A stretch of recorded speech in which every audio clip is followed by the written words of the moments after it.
Alright, what's good, guys? This is the Sam256 coming at you with a post to the Goon Squad gaming channel. And before I get any further, this is a Black Ops 1 gameplay by C4 is Bad, or Jake, and it is with the G11, obviously, as you can see on your screen. I'm gonna spoil the final score because this commentary is not about the gameplay, although it is pretty beastly, and I did finally get around to posting it. It's 127 and 6. So pretty beastly. It is on Nuketown, and Nuketown is Nuketown. So that's that. But for once, believe it or not, Sam has a commentary topic. Praise Jeebus. Now, what I'm talking about today is me attempting to grow this channel. So as we all know, views are exponential, and subs are also exponential. Your first 100 views or 100 subscribers might take a couple months, but then once you pass that, there are channels that get hundreds of subs a day because they're so much larger. The scale of exposure is much larger.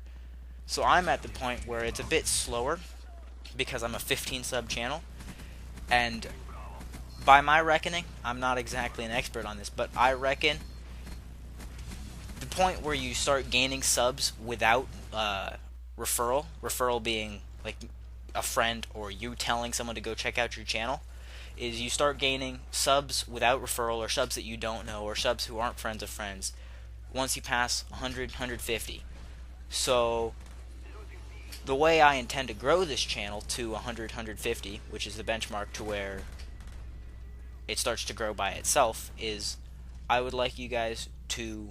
I know a lot of you have friends on Xbox. I know a lot of you are my friend on Xbox, but I know a lot of you have friends on Xbox who aren't me, who I don't know, who aren't me, of course, but who I don't know. Or if you're talking to randoms, or you just added a new friend because he did well in a lobby or something, if you could just refer everybody you can to the channel, that would be much appreciated.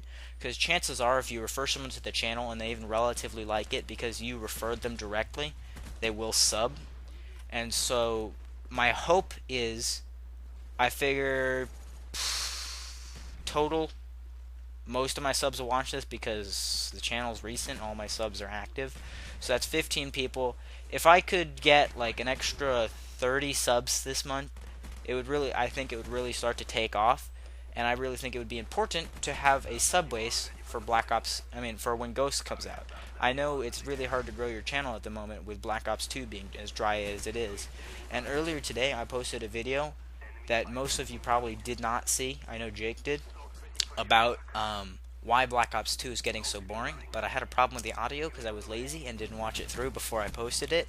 So rather than leave that up and apologize, I just decided to take it down because it was not a high quality post, and the commentary was lacking a little bit because it was the longest commentary I've ever done, coming in at like 10 minutes, 11 minutes, which I did struggle with, and I'm still trying to keep up on my promise to improve the quality of my commentaries without saying every 2 seconds.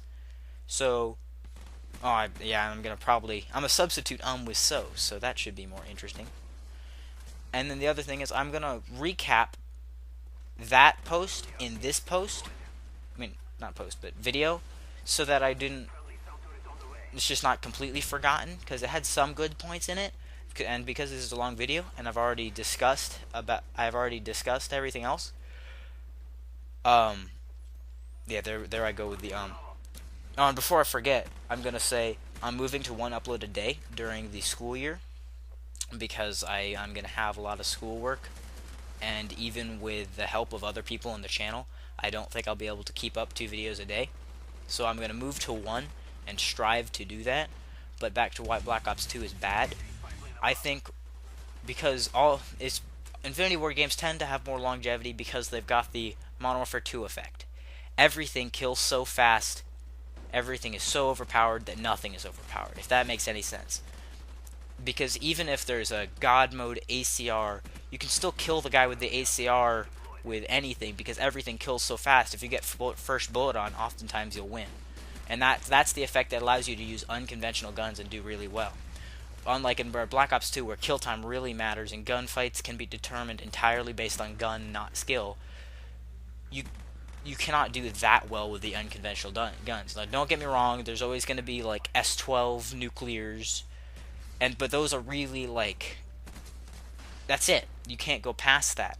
But with everything being so powerful, even the guns that aren't considered good in Modern Warfare 3, you would still see people go posting up the triple Moab with the AA-12, and it's something to strive for, and that's what keeps people interested.